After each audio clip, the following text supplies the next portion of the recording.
Like you Feels want that. to know what I? Okay, so here's what I thought of.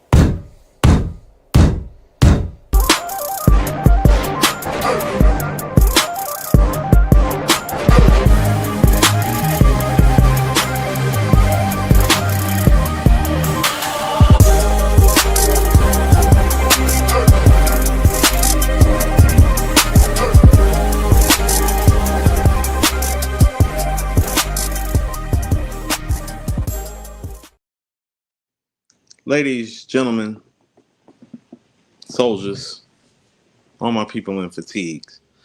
Welcome to Hip Hop Talks. Make sure you click like, share, and subscribe to the page.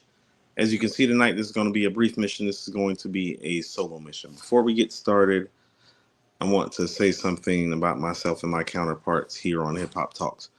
We thank you for all your love and all your support on this show. This show has been the most difficult show that I've ever tried to pull off, and I've done multitudes of shows in multiple formats, whether it be media, live, on stage. But let me tell you why this show has been difficult. Sean, AG, Andrew, and I are all successful at our respective crafts outside of this space. And so coming together to do this show for the past year, the most difficult thing has been to put our schedules together. Unfortunately, what you have been finding lately over the past 3, 4, 5, 6 weeks is that the schedule has gotten the best of us. The compatriots are not going to be able to be here with me today, but have no fear. We are still going to talk the Clips album.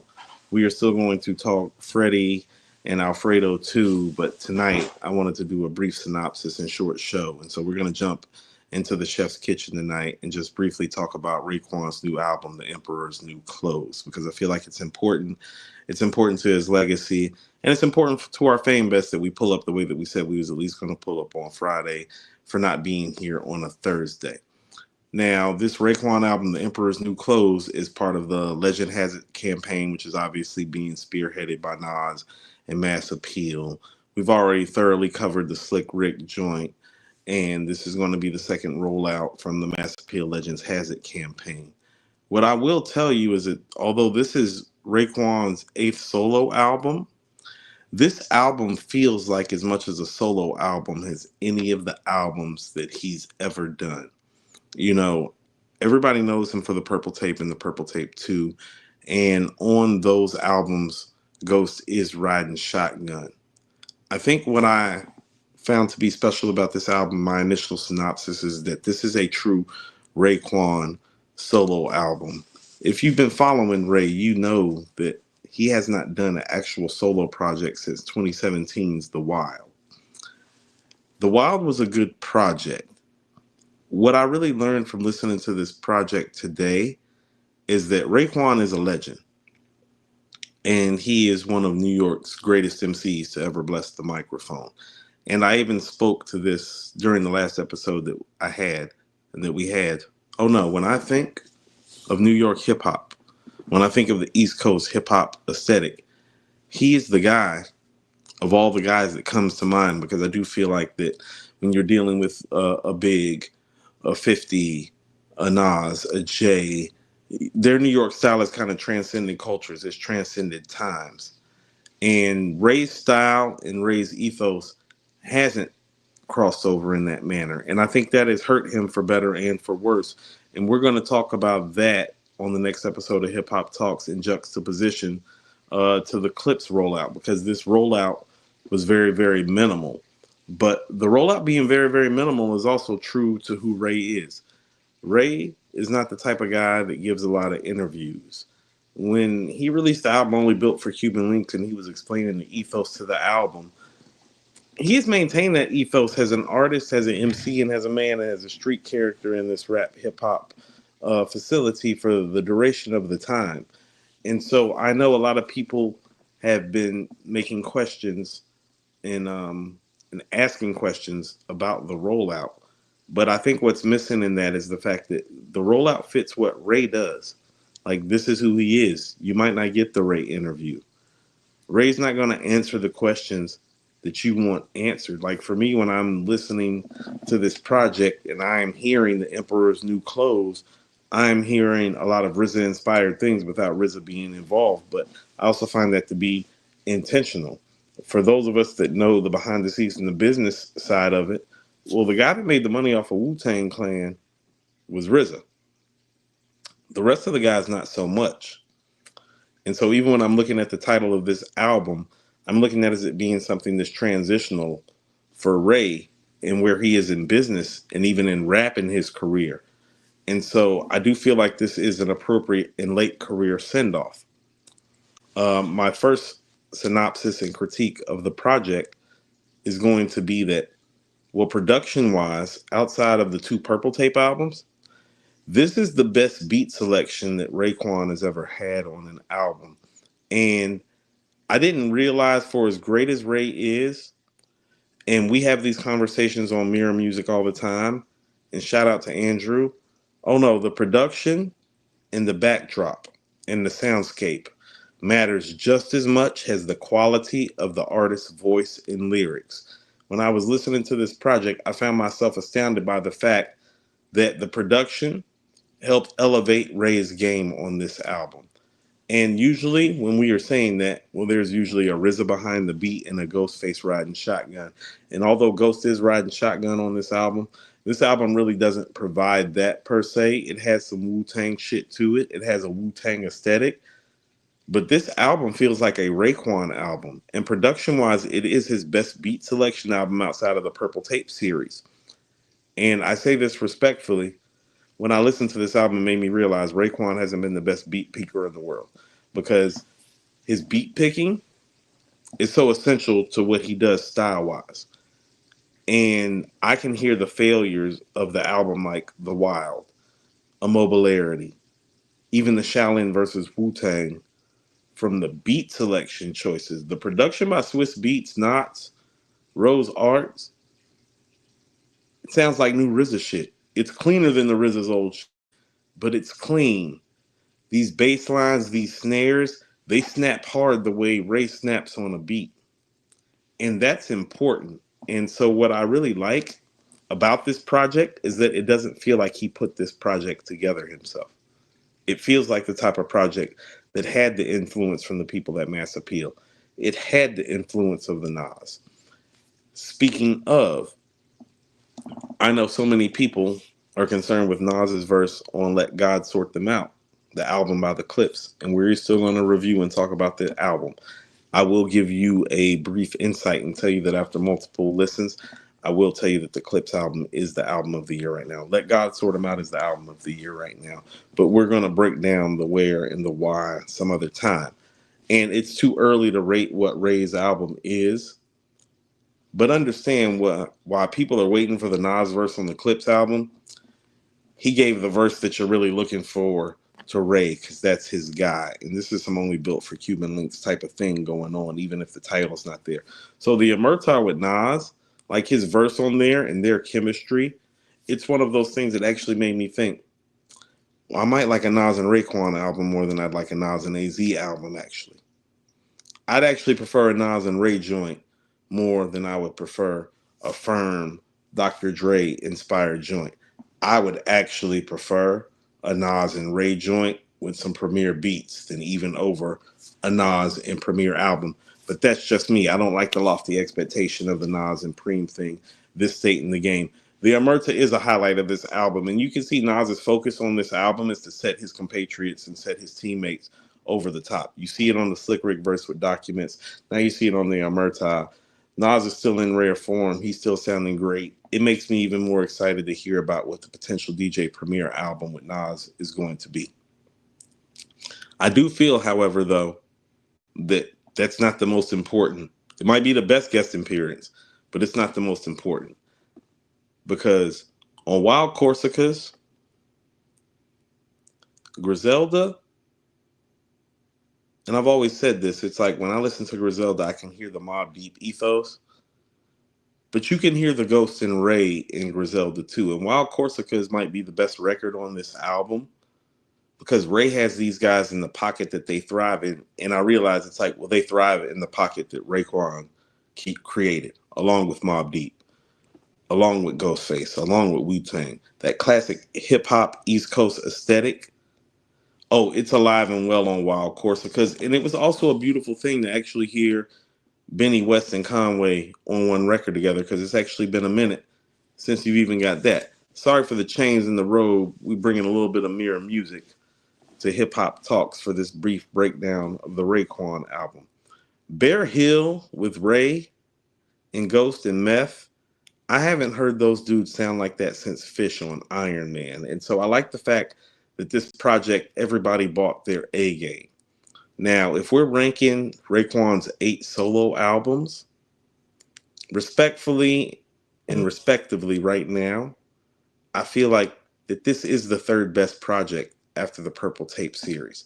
It doesn't have a Sneakers or a Live from New York on it like a Mobilarity does, but it has none of the lulls and none of the lows. And the production on this album is crisp and is sharp. Quick sidebar, Rhodes Art, who actually produced 4 joints on this project, is going to be pulling up on Hip Hop Talks next week. You all definitely need to be there. Rhodes Art and Knots and Swiss, I kind of feel like they did a lot of what Hit Boy did for Nas during the King's Disease run, is that they took RZA's formula that worked for Ray and they updated the formula and they cleaned it up and they modernized it. He sounds fresh and alive on these beats because they gave him the type of beats that, quite frankly, he's been rapping to and excelling to his whole life. And sometimes these rappers or these quote unquote OG rappers, it makes me realize they're not done. They're far from being faded. They need someone to update the formula, to update the sound. Like there's a lot of legacy talk on this album. And so when you're having legacy talk on an album, you need an updated sound because you don't want it to get too nostalgia. Like 600 School, One Life. This is Ray actually running down his history in the streets and in the rap music. And so those are the type of soundscapes that need to be like heard. And in order for them to be heard, you have to put the guy in his best element. And so although Riz is not involved, I don't feel his presence is missed from this album because I actually think this is the best beat selection that he's ever done. Like outside of some Wu-Tang shit. I don't count the Purple Tape as like really part of his solo catalog. From the perspective, it's like, no, Ray's Purple Tape joints, he keeps it woo. Even the sounds are woo. The beats that you're getting from Dilla, the beats that you're getting from Mozart, like, oh no, they're still Wu-Tang inspired. This does feel like the Raekwon solo album that we've been wanting. And I actually think when I listen to this project that had he made more albums like this in this aesthetic in his vein, he would be mentioned more closely in the GOAT talking, GOAT conversations, the way his counterpart Ghost is. I've always submitted to people that there is no having Ghost high without having Ray high. There's no having Kiss high without having Styles high. There's no having Andre high without having Big Boy high. But for me, well, Ray and Ghost are actually the start of all of that. And so when Ghost gets GOAT talk and Ray doesn't get GOAT talk, it does feel like it comes back to the albums. But I think this is a strong enough effort. And this is something that I wanted to talk to Sean and AG about. And hopefully we'll be able to do that in the midst of backlogging these things and getting ready for all of our shows. But, well, if this is Ray's third best album, how does he compare to a lot of the guys? Because there are a lot of guys that we talk about that are held up very, very high. J. Cole, Wayne, I can think of a few others, Meth, Kiss. Their third best album doesn't sound like this.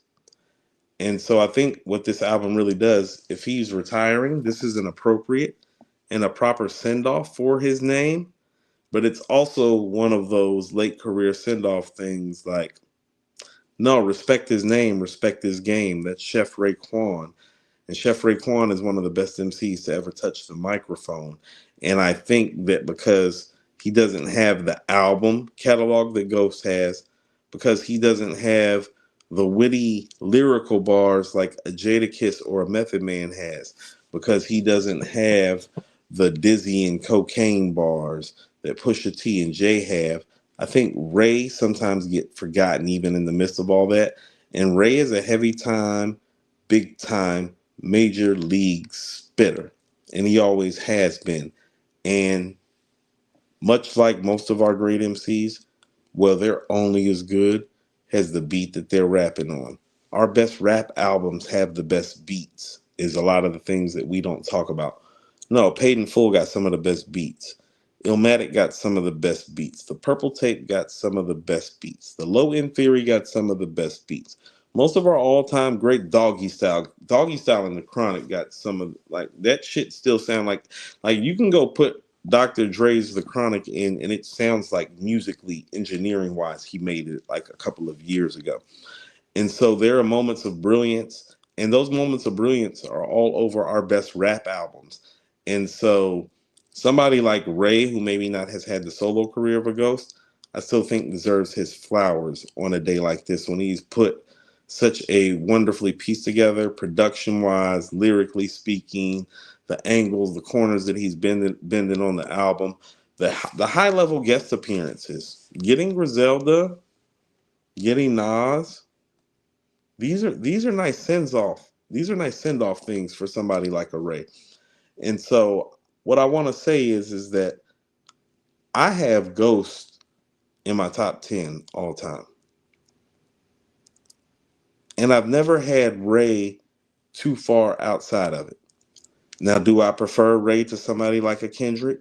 Yes, objectively, I'm not about to put him ahead of Kendrick. But what I do feel like, legacy wise, this cements Chef Raekwon as one of the top 25 MCs of all time. If you don't think Ray is one of the best 25 MCs of all time, show me the guy with better bars, better impact, better street ethos, and now better projects. I feel like for an artist of his stature or lack thereof, no, he needs a project like this quality wise because he's built his brand on his quality. He hasn't built his brand by doing a bunch of interviews. He hasn't built his brand by doing a year long rollout. He's built his brand out by being the street guy from Wu Tang Clan. And that's saying a lot when you're the street guy from Wu Tang Clan. And so staying tapped into that motif and that archetype has always been important to him. And so, although respectfully, I know the Clips just did like 100K. Well, you got a verse from Kendrick. When Kendrick was on fire, you got a verse from Nas. You got Pharrell in the Louis Vuitton house. You got Stove. It's like, not being funny, you better have did 90,000 to 100,000 units, or I'd be saying something about this. And we'd probably be having a show talking about why they failed us more than we'd be talking about why Raekwon succeeded at what he did. And that's not to say the Clips didn't succeed with their album, because I did say it was the album of the year. And I do feel like it's better than the Ray album, but this Ray album is good. And this Ray album is a contender. And Ray's always been a contender. He's always been there. He stood the testaments of the times. And this is a project that his fan base needs to pick up and spread around about his name. The beautiful thing that I like about this album is that the skits matter. And that's when I realized that Ray writes albums the way directors order and situate films. And so you're not just getting a rap album, he is really trying to make it cinematic for you. Like he's Quentin Tarantino, Spike Lee, Clint Eastwood. When you're getting a Ray album, that's what you're getting. You're not getting the main character, you're getting the executive producer. And so even for the people that feel like his best two albums have a lot of help, no, he orchestrated that way, like a good conductor, like a good band leader or director, or like a good director like a Clint Eastwood is. It's nothing for you to be in the movie. It's another thing when you put the pieces and the parts together for the movie to work. And this album did that. The skits were important, the beats were fire. It's Ray. I'm sold on the Griselda and the Nas connections, Swiss and Knots and Rhodes Art, what up, fam? Can't wait to sit down and break bread for you next week. Like those guys put a production soundscape together where it was like they was on their Iron Man Liquid Swords RZA bag, but they updated the formula. So shout out to all of those guys for doing that. My early synopsis about the album, and I know it's too early to rate, but I would tell you that I would give this album an 8 out of 10, and that would make it his third best album. And so I want to thank everybody for supporting us. for coming out tonight to give my Raekwon review and my brief synopsis. We're going to do all the deep dives, I promise. Make sure you click like, subscribe to the page. Unwrapped by Coop is going off well, and that's only due to all of you. I'm going to go ahead and give you a little, I'm going to go ahead and sprinkle you and let you know we're not having normal conversations at Unwrapped. The next conversation at Unwrapped is going to be about generational wealth and generational curses. And so stay tuned for that one. Stay tuned for us having Rhodes Art next week on Hip Hop Talks. Stay tuned for Stoop Stories coming soon with Sean and AG. Shout out to Andrew. Shout out to the home team. Shout out to Taj for the conversation last night and today. This has been Hip Hop Talks on the late night pull up Chef in the Kitchen Friday vibes. We're giving Chef the early 8 out of 10. We'll wait to see what the fellas say. Respect the craft, respect the artist, respect the tribe. Wu-Tang forever. Raekwon, The Emperor's New Clothes is out. Make sure you support that, coming out on Mass Appeal. This is Coop signing off for Hip Hop Talks. Make sure you click like, share, subscribe to the page. Salute.